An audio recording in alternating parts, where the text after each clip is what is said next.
I posted video earlier. It was a poem of Autumn Wright, and YouTube did not like that. I don't think it's because of music. I think this video is very energetically charged, which make it too dangerous.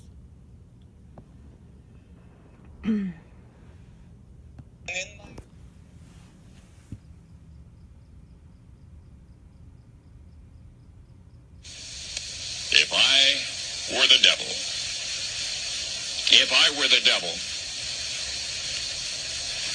if I were the prince of darkness, I'd want to engulf the whole world in darkness, and I'd have a third of its real estate and 4/5 of its population, but I wouldn't be happy until I had seized the ripest apple on the tree, thee. So I'd set about, however necessary, to take over the United States. I'd subvert the churches first. I'd begin with a campaign of whispers. With the wisdom of a serpent, I would whisper to you as I whispered to Eve, do as you please. To the young, I would whisper that the Bible is a myth. I would convince them that man created God instead of the other way around. I would confide that what's bad is good and what's good is square. And the old I would teach to pray after me, Our Father, which art in Washington. And then I'd get organized. I'd educate authors in how to make lurid literature exciting so that anything else would appear dull and uninteresting. I'd threaten TV with dirtier movies and vice versa. I'd peddle narcotics to whom I could. I'd sell alcohol to ladies and gentlemen of distinction. I'd tranquilize the rest with pills. If I were the devil, I'd soon have families at war with themselves, churches at war with themselves, and nations at war with themselves, until each in its turn was consumed. And with promises of higher ratings, I'd have mesmerizing media fanning the flames. If I were the devil, I would encourage schools to refine young intellects, but neglect to discipline emotions. Just let those run wild. Until before you knew it, you'd have to have drug-sniffing dogs and metal detectors at every schoolhouse door. Within a decade, I'd have prisons overflowing. I'd have judges promoting pornography. Soon I could evict God from the courthouse, then from the schoolhouse, and then from the houses of Congress. And in his own churches I would substitute psychology for religion and deify science.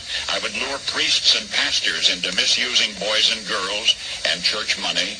If I were the devil, I'd make the symbol of Easter an egg and the symbol of Christmas a bottle. If I were the devil, I'd take from those who have and give to those who wanted until I had killed the incentive of the ambitious. And what'll you bet? I couldn't get whole states to promote gambling as the way to get rich. I would caution against extremes in hard work, in patriotism, in moral conduct. I would convince the young that marriage is old-fashioned, that swinging is more fun, that what you see on TV is the way to be. And thus I could undress you in public, and I could lure you into bed with diseases for which there is no cure. In other words, if I were the devil, I'd just keep right on doing what he's doing. Paul Harvey. Good day. Yes, this video doesn't need any comments, doesn't it? They totally achieved it, and they accepted this idea. It's like whole hive mind decide to be a devil, and they took that video as their main platform, you know. Okay.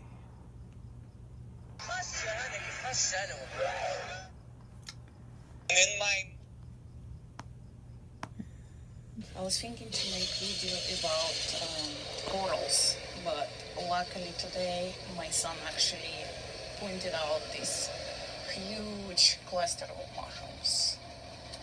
It's actually, I do not know English name, but Russian name for this is Opята, and it's a pretty big cluster. It's approximately, I would say, 6 kilograms or 12 pounds, the whole thing. And how it works, That's pretty much how they grow. And you see they all coming from the same point right here. Whole thing coming from the same point. And each of the mushrooms is pretty much identical. Some of the very small differences, some of them shorter, some of them longer. But they're all pretty much the same. So if you imagine this thing is you growing timelines, and you only can experience one timeline at a time, that's what it is. And let's say how it's done in this matrix for the rich people. They're only allowed to pick good timelines with good results, and for us, for survivals, we only allowed to pick very harsh ones, the ones that we're experiencing here. I think it was pretty visual, and after I process those mushrooms, I will eat them.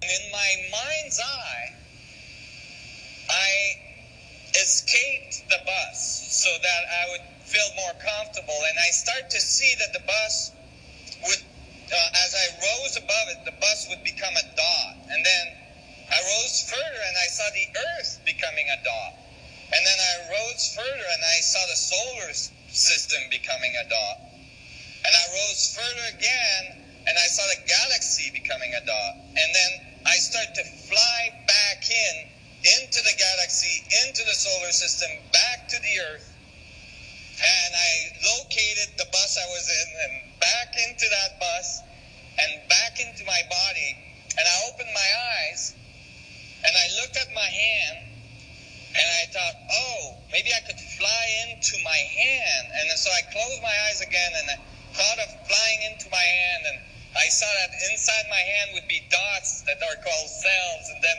inside those cells I would see millions and millions of other dots that are called atoms. I probably didn't even know what an atom was at the time. And I continued in and I saw, the nuclei of an atom that was made out of smaller dots, and then again smaller dots, and so on. And I thought, and then I got it. I had this moment of illumination. And then in the bus, going back from school, oh yes, the only solution to this riddle, the only way you can solve this, the only way you can, the only way you can visualize, understand dimension, is if you make the exact opposite axiom right from the beginning, which is that the only thing that exists. He's describing out-of-body experience that he had when he was a child, and it's pretty accurate. That's how it feels like he's zooming out or zooming in at will. There is some other people experiencing out-of-body experiences too. What is it? It's an out-of-body experience. It's taking the perspective that is usually in your body and viewing your experience from a broader perspective. It's melding so perfectly the experience of your inner being. Here it is. It's you joining that broader perspective and looking at your physical experience. It's different from the way your inner being sees your experience, but it is translating your inner being's view of your experience. It's a merging of the physical experience that you usually have with the broader view.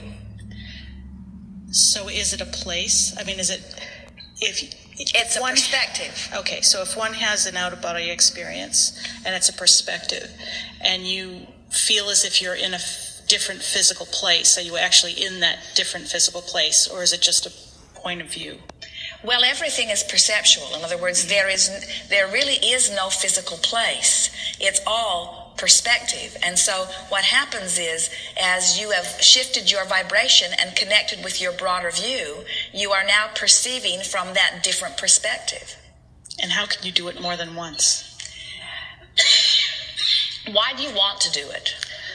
because it's a total sense of freedom, and it reminds me, it happened to me once, a couple of times, and it reminds me of the broader perspective, if you Yes, will. it does do that. And But it's joy. here's the reason that most people don't do it a lot. The reason that it happens is because it is an advantage for you to get a glimpse of that broader view. The reason that it doesn't happen all of the time is because there is huge advantage in the specific view that is you. The way we like to put it is, if you knew how much you wanted to be in these bodies, you would not be trying to get out of them all of the time. Okay. In other words, there's such value in it. And so it often happens in the beginning of your awareness that you are more than you are in this physical body, just to Yes. give you a glimpse from that point of view. But usually it is not something that your inner being encourages a great deal, because there is so much advantage to the specifics of that which you are about. It's sort of like having the death experience without. Well, I disagree with her a little because we do not want to stay in those bodies. And like the lady who's asking questions, she actually felt really, really free and effortless being without body. On top of everything, people who have heart attacks, or whose heart stopped temporarily, 40% of them experiencing out-of-body experiences. What I'm showing here, even those yapping clowns from Wikipedia, you can still learn from them. Like this lady, I mean, she does channel some other entity through her. That's why she has a male name. So it's like, you take with caution and filter through you and see what actually fits, what doesn't fit, you know. The next video it's pretty much trumpets, and what I'm thinking and feeling about trumpets, it's dying, falling angels crying. And you're gonna be able to hear how painful it is and how huge they are. And on top of everything, how many avatars they actually carrying on in these timelines right now, you know. Very cool.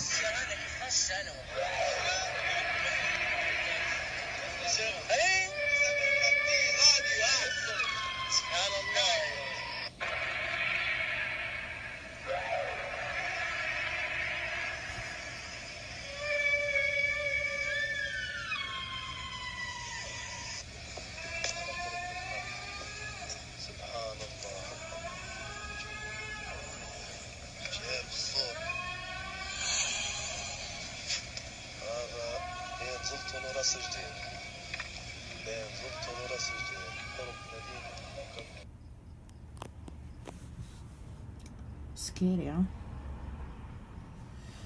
Well, they did what they did, they pick what they pick, and they pay big price for it. Here is some good stuff from Wilkins video. You know, perhaps everything is a dream, and we are spirits that will someday just melt into the air, into thin air. If you care so little about the real world, why do you not simply renounce this kingdom and go home with your warriors?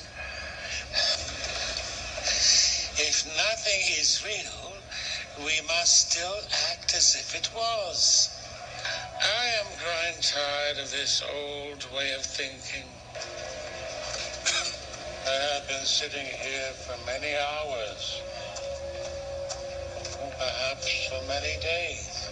I've been meditating upon the sagas, the ancient stories, the histories of our people, thinking especially about the endless small-scale wars between all the many and various kingdoms of our beloved Norway. And it seems to me these endless Fruitless wars are simply ludicrous and do nothing to promote the general interest of our people. You are as guilty as any other ruler of provoking and starting small-scale wars. You speak the truth. But sometimes the real truth is hidden from all of us, beyond the accidents of time and place, and has to be revealed. And the gods, in their infinite wisdom, have revealed it to me. That's what we're trying to do. We're trying to reveal the truth. And it's not only me doing it. Apparently, it's quite a few of us. Yeah. And as you probably already found him. Or the water it contains in the metaphor. Your true being, the light, is immune to temptation and continuously tries to purify you. The true being knows your nature and forgives it. It is not your fault or responsibility. You are not its creator, but its driver and generator. Come up with creative solutions for letting go, to forgive your guilt, but do not carry it around. Refer to the guilt and victimhood contemplation too, if you like. To help with this self-study, my girlfriend has recorded a few examples of thoughts. One example for each of the main 7 deadly temptations towards the state of sin. Note that these are archetypical, and so each is meant to represent only one sin. However, in reality, triggering thoughts and reactions or effects are always a mix and combination of several sin colors, so to speak, making them more complex. It is up to each of you to use this archetypical basis as a means to understand the more complex reality triggers. I will not comment on them, but allow each of you to perform their own alchemy on each example. I hope they help. Wrath. I hate you for what you did, and I'll make sure to curse and hate you until the day I die. Gluttony. One more piece won't hurt me. I deserve it. Maybe 2 or 3. Sloth. Damn you and your reasons. Too complicated. I wouldn't even do the effort of trying to understand you. Pride. This is not my fault. It's your fault. Why would I even be polite to that lowly life form? Lust. Come on, let's just party. Life's too short. Come rub yourself all over me and we'll call it dancing. Envy. He's too damn good at it. He doesn't even have to work hard for it. The bastard. Greed. That's not yours. It's ours. That's not ours. That's mine. I claimed it.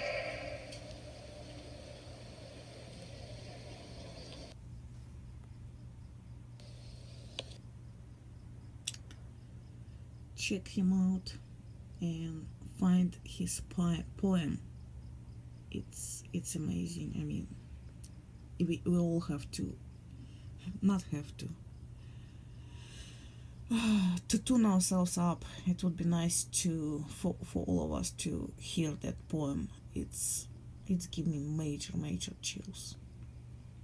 Make a little bit better model of multiverse as a demonstration. If you consider a peanut butter being ether, and this peanut butter has bubbles in it, which is universes, and this one in the form of apple, it's our universe, which is getting smaller and smaller and smaller until it completely disappears. You as an eater, you're actually peanut butter itself, and it's multiple us in it, and we can look into in any of those bubbles that's what we're doing.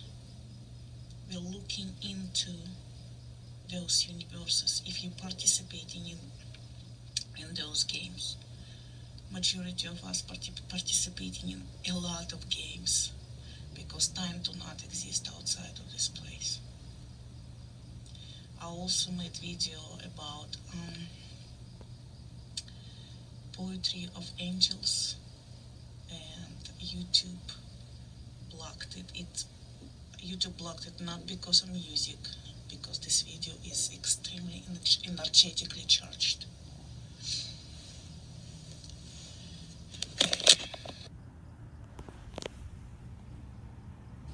I posted a video a little bit earlier, but it didn't go nowhere.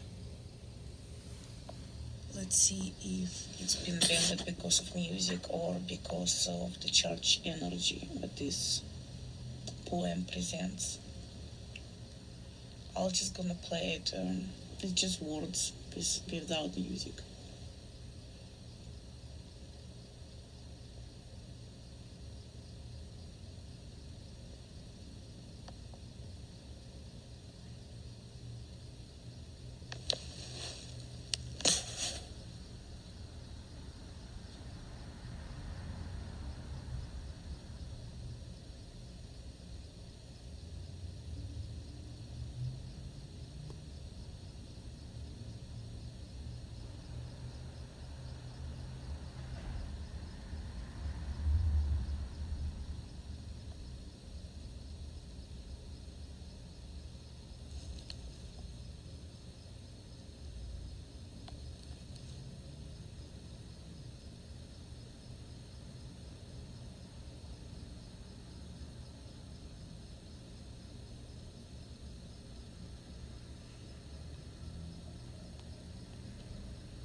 This poem is written in Portuguese, and the girlfriend is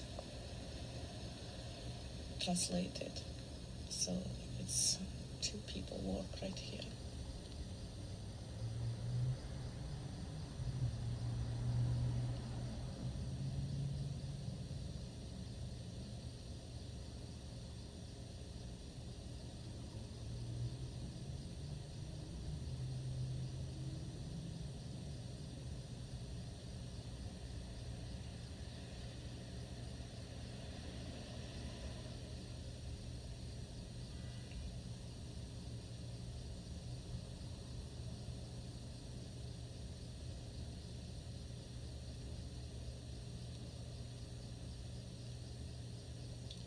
I sent an email about this poem to Chick, and I hope she's gonna be kind enough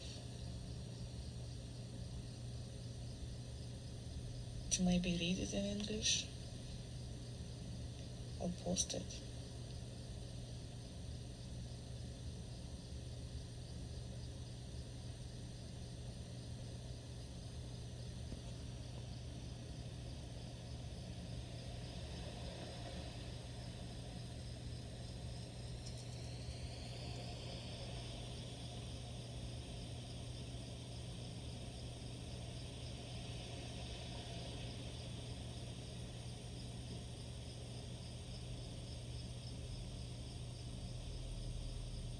When I listened this poem first time, and second time, and third time, I actually cried.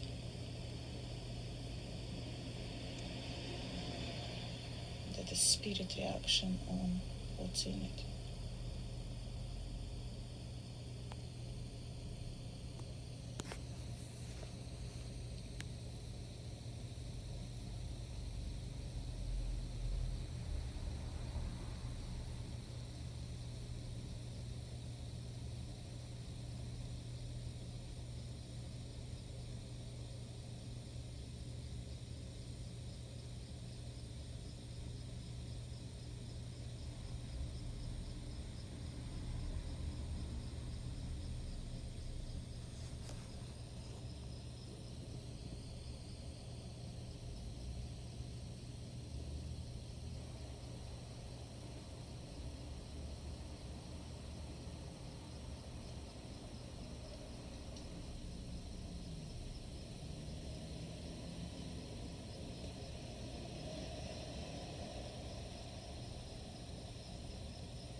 I would say without music and his voice, these pieces only present, I would say 10-15% of what it is. I would really encourage you to seek and find the original and tune yourself up.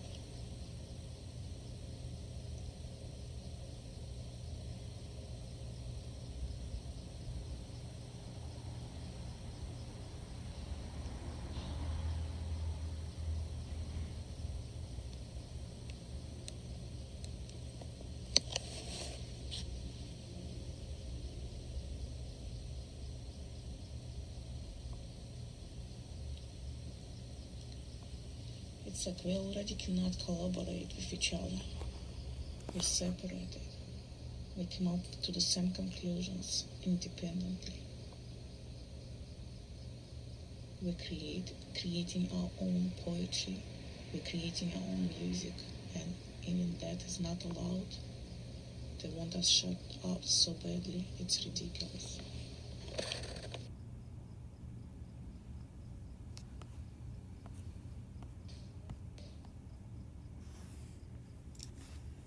See what it does. Isn't it interesting?